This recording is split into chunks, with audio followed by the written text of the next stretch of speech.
Hello, everyone, and welcome to the Foxworth Theory. And I am your host, Eugenia Foxworth. And thank you for joining us today. This show is about entertainment, business, fashion, and the arts. We are going to be talking to the movers and the shakers from all over the world, allowing them to tell their stories right here on the Foxworth Theory. This week, our guest is Chris A.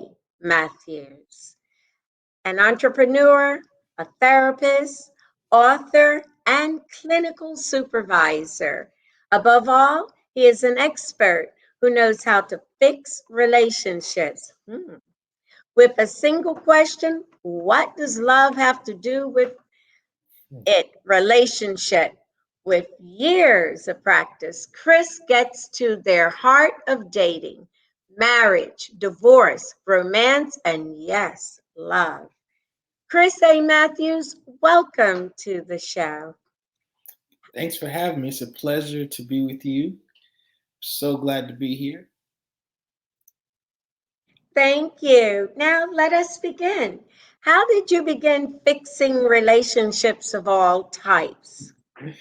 So, my journey started with my own love story. My wife and I, we met young in college and we had a child that was unexpected. And I went to my university's counseling center and I noticed when I looked around, there were no one there to look like me. So, we had to learn the hard way. We were what we call relationship underdogs. And after we figured out how to manage a good marriage and relationship, I then chose to go back to college, get a master's in license in marriage and family therapy so I could go out and serve people of all races and economic statuses and cultures and help them build and sustain healthy relationships.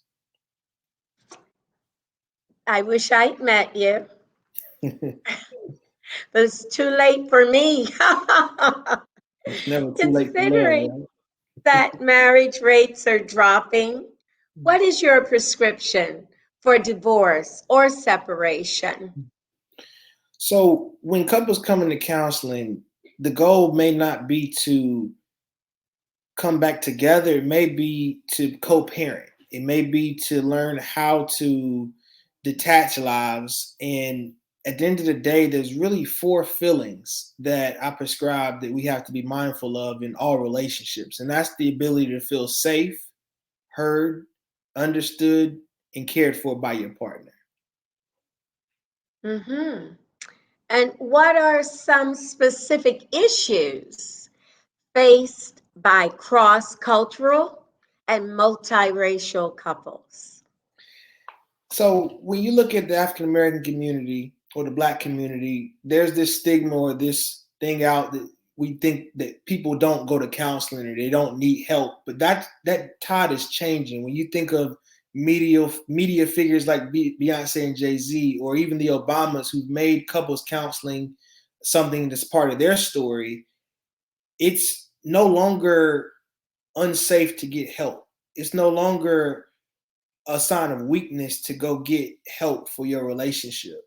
So I'm finding that people of all races and cultures, whether it be same-sex couples, heterosexual couples, they're seeing now the benefit the same way you go get a plumber when your toilet's broke, or you get a nutritionist when you're trying to have a diet plan, or a personal trainer when you're trying to lose weight. Seeking out counseling or a professional in mental health is the same thing at this point. And I'm just going to sidestep. Um, when you are talking to these couples, whether they're cultural, multiracial, or whatever, do you say anything any different? So you allow the clients to educate you and meet them where they are. It's not my session, it's really their session. It's their opportunity to find their own healing. I'm more of a hmm compass. They're the ones that take the step along the journey. So despite race, despite culture, what I'm doing is I'm allowing them to learn about themselves as they teach me. Okay. That's very important. And what secrets to success does your books and masterclass share about fixing relationships? Yeah. So it starts with communication. And that's very cliche. Most people come into counseling and they say, I want to communicate better. Well, what is communication? At the end of the day, it's going to be the sending and the receiving of messages back and forth. And I'm sure you can relate. A lot of times when we're passionate about something, when we communicate with a partner, we're really speaking to be heard, but we're not speaking in the sense of trying to be understood. And I use a lot of analogies, and one in particular is, imagine if you have a faucet running and you put a cup up to that faucet. If you don't cut the faucet off and have time to drink and digest the message or the water, it's going to continue to run over. So, a big tool or secret is to slow down. And when you're with your partner, if you can't reflect back what you heard them say, then at that point, you're similar to that faucet. It's just allowing the water to run out of the cup and you're not having time for messages to be digested. Hmm. That's a very interesting way of saying things, but it's straightforward and to the T. It's like those books, How to Fix This for Dummies, sort of thing. But it's straight away, and that's what you need. You eliminate all, and you go right to the meat and potatoes. Mhm. Now, what prepared you to be a relationship expert? I know you mentioned when you were in college and you and your wife got together, but please, could you elaborate on this for me? Definitely. So my wife and I have been together for a total of 16 years, married 13 years. The experiences of day in and day out. My preparation is really about a lifestyle. The lifestyle of being there to listen to my partner speak every day. Rituals and routines. We've built that within the marriage. The same way you wake up and you eat a proper nutritional meal if you want to be healthy. As I look at you, Miss Foxworth, you seem to not be aging at all. So your secret of taking care of yourself is the same as a relationship. You must get proper rest, nutrition, hydration to look the way you look. So if you want your relationship to look well as well too, then you have to do those same things every day. And that preparation comes from just experience of loving my wife, giving her that time, attention, and affection every single day. And being able to model that in my own relationship, I can then help couples do it too. Mm-hmm. And so you have been with your wife for third, it's 16 years Mhm. and married for 13 years. Correct. Now, when I first came across your name, I thought he's got to be a much older man. But what a mistake that was. And I'm one that says don't judge the book by its cover. Um, I just wondered one thing. I know from my own experience and going back to one of your other, it's the questions I asked you Mhm. about, cross cultures and multiracial. Um, do you think that you're seeing now, being that more people are venturing out and exploring, are you seeing that more of these couples are coming to you now than before? Yeah, so the first thing you discussed is terms of experience and age and how that leads up to now when it comes to the couples that I'm treating. The first step is going to be knowing what you want.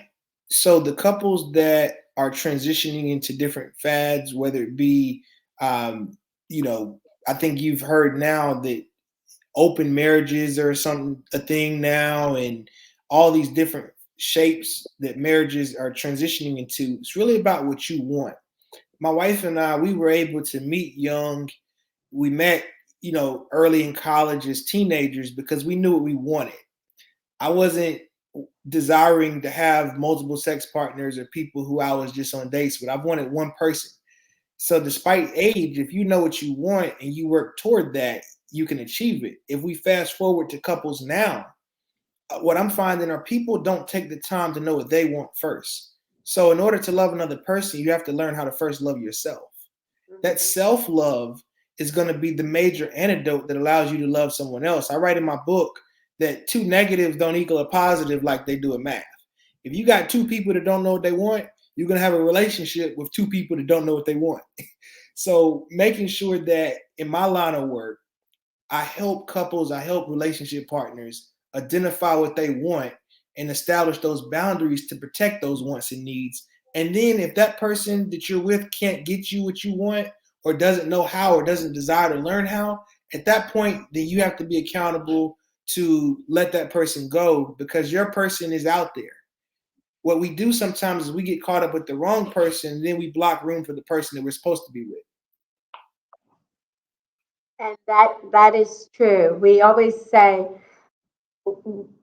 just like in my business, if someone is going to, you're not going to, if someone's going to give you $1, you take it, you accept it. So I think that is just like what you're trying to say. If this person is saying something and you're saying something else, you're not on the same plateau. But so many people stay there because of family, Mm-hmm. because of children, um, because they ventured into, say, a different culture and they're not handling it very well. Yeah. We think about culture as groups. So it's so multifaceted when you list that word culture. You have a religious and faith-based culture. A lot of clients come in and within their faith, divorce is not an option. Is going to hell an option? And they say no. I said, well, you're living in a hell right now on earth in the marriage that you're in. So if going to hell isn't an option and divorce isn't an option, you need to pick one. And I give you that example or analogy when you talk about culture because we got to be mindful of understanding how culture is extended. Do we want to have an unhealthy culture of teaching our kids what an unhealthy relationship looks like just because we want to stay married? And then we continue the habitual cycle of what that looks like in their lives. So culture is multifaceted. Thank you so much. And let us take a short break, and we will be right back with our very special guest, Chris A. Matthews. Thank you. Thank you.